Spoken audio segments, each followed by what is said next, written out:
एक बार की बात है, एक बड़े जंगल में जंगल के निवासी जानवरों का समृद्ध समुदाय था। जंगल में शेर, बाघ, हाथी, लोमड़ी, चींटी और अन्य अनेक प्रकार के जीव रहते थे। यहाँ तक कि पक्षी और अन्य छोटे छोटे कीड़े भी इस जंगल का हिस्सा थे।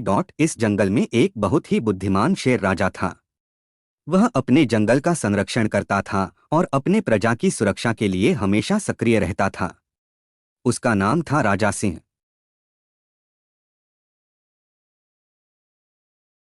राजा सिंह के जंगल में एक आदमी रहता था।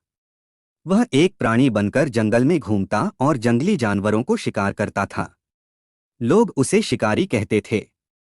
शिकारी को सिर्फ और सिर्फ अपने लाभ की चिंता थी, चाहे वह जंगल के सुरक्षा के नाम पर हो या जंगल के जीवों के नुकसान के नाम पर। एक दिन शिकारी ने एक बड़े शेर की खोज में जंगल के अंदर घुसा। वह चाहता था कि उस शेर को शिकार बनाकर वह अमीर हो जाए। लेकिन शेर राजा सिंह बहुत ही बुद्धिमान था और उसने शिकारी के आने की खबर सुन ली थी। राजा सिंह ने अपने प्रजा को चेतावनी दी और उन्हें अलर्ट किया कि शिकारी के खिलाफ सावधान रहें। उसने अपनी बौद्धिकता का उपयोग करके शिकारी की चालें नकारात्मक रूप से प्रभावित करने का प्रयास किया। शिकारी ने अपने चाल ढाल के बारे में सोचा और शेर का पालन करते हुए उसका पीछा करने लगा।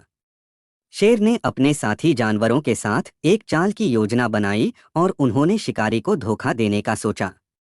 शेर ने शिकारी के पीछे छिप गया और जब शिकारी ने उसे ध्यान में नहीं रखा तो शेर ने उस पर हमला किया। लेकिन शेर के साथी जानवरों ने शिकारी को रोक लिया। उन्होंने शिकारी को बंधक में बांध लिया और राजा सिंह के समक्ष पेश कर दिया। राजा सिंह ने शिकारी से पूछा, तुम जंगल के नियमों का उल्लंघन क्यों कर रहे थे?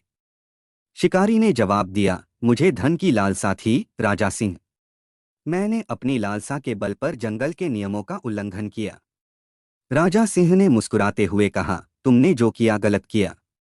धन की लालसा और भ्रष्टाचार तुम्हें जंगल की सजगता से दूर कर देता है। जंगल का अनुशासन और सजगता हम सभी के लिए महत्वपूर्ण है। राजा सिंह ने शिकारी को ध्यान में रखते हुए कहा, तुम्हें दंडित किया जाएगा, लेकिन मैं तुम्हें यह सिखाना चाहता हूं कि जंगल का संरक्षण हम सभी का दायित्व है। शिकारी ने अपनी गलती का एहसास किया और अपने किए के लिए माफी मांगी। राजा सिंह ने उसे माफ कर दिया, लेकिन उसने उसे एक महत्वपूर्ण सीख दी।